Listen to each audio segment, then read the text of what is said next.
Good afternoon. I am Danelle Pender. I'm the founder of Excellence and Ambition. We're a nonprofit organization. We work with youth age 14 through 21, and we do youth entrepreneurship and workforce development. So today, I'm going to be going over how to read a timesheet. First thing I want you guys to know is whatever job you work at, there's going to be a system that is going to allow you to clock in and clock out.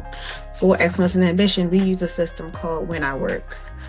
If you work somewhere else, it might be an electronic system that you just, as soon as you come in, you swipe your card, or you do a attendance reader from your phone or whatever that clocks you in and clocks you out. Some places still use the slide card, where they give you a card that has your name on it. It may be a system that's mounted on the wall that you swipe, right? You swipe in to clock in and you swipe out to clock out.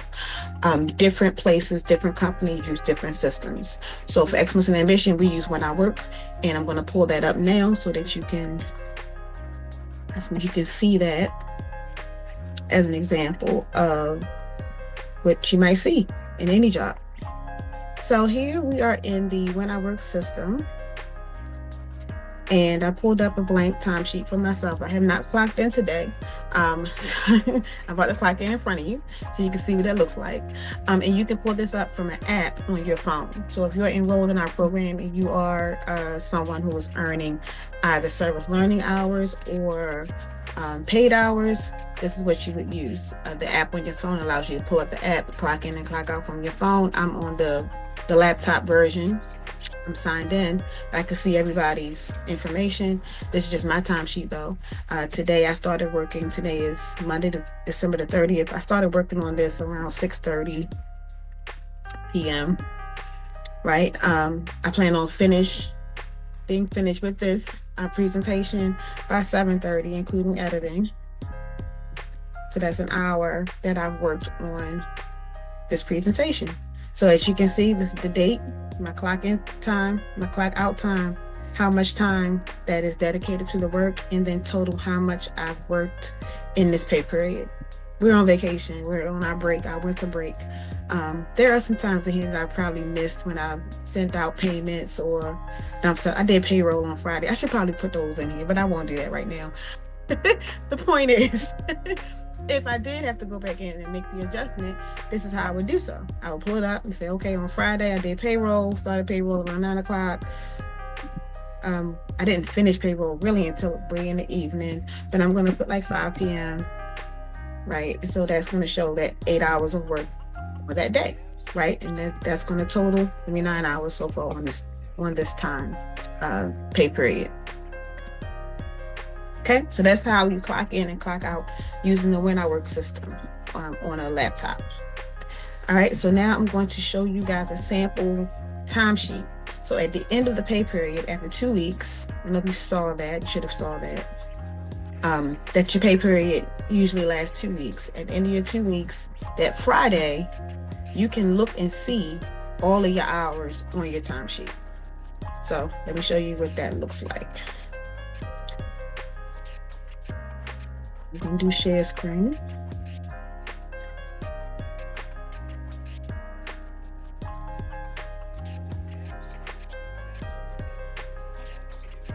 Okay. So this is a sample timesheet.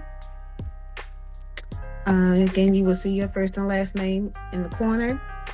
Down here are the days of the week. We're using the previous one. Days of the week, the time that you were clocked in, the time you were clocked out, how many hours you got for that day, and how many hours total that you worked in that pay period. It also has a signature line for you to sign that you saw those hours and that you agree to those hours and the date that you agree to those hours. We usually approve on everyone's behalf so that we don't waste the paper. But there might be a time where we'll print them out and have everybody sign them. Sometimes I send these out electronically where you can do an electronic signature. But anyway, that's how you read your timesheet. Your details, but just have what your job is. You should have your title, how many works. If you were scheduled hours ahead of time, then that would be listed here. And how many hours is the difference. and that would show up there. Either way, that's your total hours. The way that you calculate how much you're going to get paid is you have your hours, which we saw was 13, times your amount, which we pay $15 per hour. And that's going to give you your total amount that you should expect to get paid on your stipend. Okay, so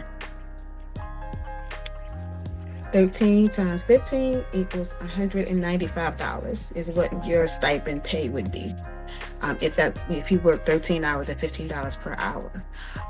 If you are someone who works a W-2 employee, so you get your time, then sometimes we'll have taxes deducted from it. Sometimes you might have FICA or Social Security. I'm not going to get into all that right here. Yeah, we'll talk about that later. But taxes sometimes come out, and that would, instead of getting $195, you would get less because taxes came out of that check. If you are a 1099 worker, meaning that you're contracted, you would get that full amount, but you would be expected to pay your own taxes on that amount when it comes to be tax time in the next year. Okay, so hold on to all of your pay stubs, hold on to your timesheets, hold on to those things, even electronically, so that you can, when you get your 1099 form or your W-2 form, you could be able to take that to your accountant so that they can work on your taxes for you. Or you can do your TurboTax or whatever form you use. So a couple of quick pointers before I log out. Make sure you check your hours. Make sure they are correct. If they are not correct, you can correct them. We use a system that you can just correct your hours. If you work somewhere else and they don't do that, you may have to contact your HR department or whatever to say, hey, I looked at the thing, my hours aren't right. Can you fix them for me? It's okay to ask someone to fix your hours if the hours are wrong, okay? Use that information to calculate how much you're owed. And then if it doesn't look right when you get your pay, you say, wait a minute, this is how much I worked. This is how much I get per hour. This is how much it's supposed to be on my check, right? If you know how much your taxes are going to come out as a percentage, you can also look at that as well. Your pay stub, that might be what we do next. Look at a pay stub.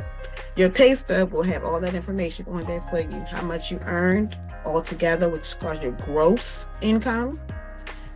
All of the taxes and deductions that's come out of there. If you have health insurance, if you have 401k, anything like that comes out of that gross amount, it's going to be listed on your pay stub. And then you'll have your net amount, which is how much you're actually going to get deposited in your account, or how much you'll get in a check. Okay? Hopefully that clarifies some things for you guys. I'm always here for you if you have any questions. I'm going to do, of course, some more of these trainings, little trainings here and there, but I want to make sure that everybody understands how to read a timesheet and how to understand how to calculate your stipend. All right, this has been Ms. Pender, Excellence and Ambition. See you guys later. Bye-bye.